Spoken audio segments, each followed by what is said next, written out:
Bayonetta 3 is releasing on October 28th, which is pretty darn exciting to a ton of people. However, the voice actress for Bayonetta 1 and 2 will not be making her return in Bayonetta 3, instead replaced by famed voice actress Jennifer Hale, known for voice acting in both Mass Effect and the Metal Gear Solid series. The reason why, though, isn't because the voice actress doesn't want to participate and reprise her role again, but is instead because she feels very slighted by the amount of money that the company offered to pay her. I know a lot of people don't follow voice acting super closely, but there's been a lot of drama with how much voice actors get paid in both games and animes recently, and we've even seen some issues with the latest season of Mob Psycho 100, where the main character who played Mob wasn't able to negotiate a contract using his union standards that he wished, and instead was replaced, which honestly was kind of a weird thing. As far as the Bayonetta franchise is concerned, the series has made over $450 million on the games alone, not including any merchandise, and Helena's offer of $4,000 was something that she felt was very, very insulting. She's gone onto Twitter and made multiple videos, which you can see in the links below, where she's talked about her experience about it, but the TLDR of it was she went in, she did her audition, she passed it with flying colors, everyone loved her obviously, and they gave her an offer, which she felt was very insulting. So she went above and beyond, and she wrote a little letter to Hideki Kamiya for a little bit of leeway into how much she was going to get paid. The response that she got back was that $4,000 would be their final offer for her. She declined and was replaced by Jennifer Hale. The internet has been obviously very up in arms over this. Twitter, as normal, has a huge amount of drama and the hashtags and retweets all over the place about this. A lot of people have tried to come after Mr. Kamiya.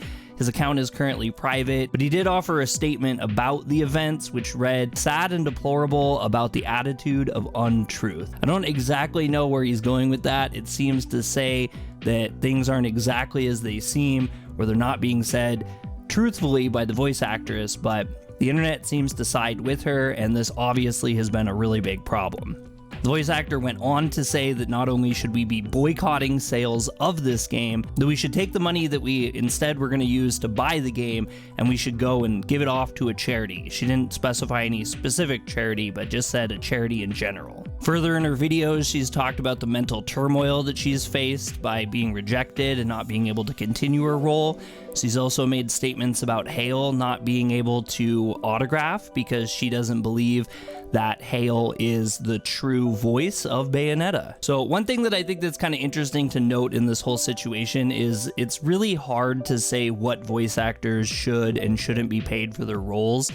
In fact, I've even worked as an intern at a company that did a lot of voice recording for different commercials for big brands like T-Mobile and stuff like that.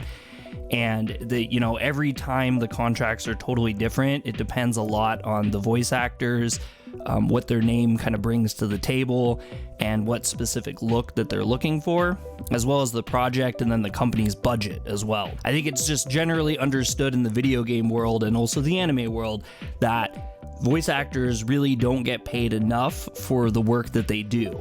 And I can definitely attest, I've spent a lot of studio time sitting with voice actors and recording, and it takes a lot of work, a lot of time. They do a lot of preparation for a lot of their voices, and there's a lot of retakes and re-edits and stuff that go through the process. It definitely is a lot harder work than just walking in and talking and then leaving. However, it is very hard to say what a fair offer for these kind of things are. I personally don't really know if $4,000 is the hugest insult or if it's like a standard wage. If it is a standard wage, that seems pretty dang low to me for such a big AAA project. So I'm not going to be the guy that tells you that you should do the boycott or not do the boycott, and honestly I'm more interested in hearing what your thoughts and your opinions are about this. It's a really hard position that it puts a lot of us fans into. Many of us have been waiting for this to release for a long, long time. And now we're here stuck in a position where we don't really know if we should be getting it or if we should get it. And, is this going to be the change that is needed to take the stand with our money?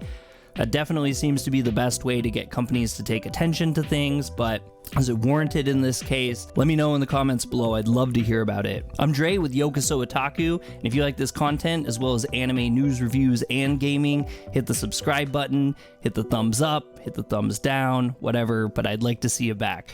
We'll catch you on the next one.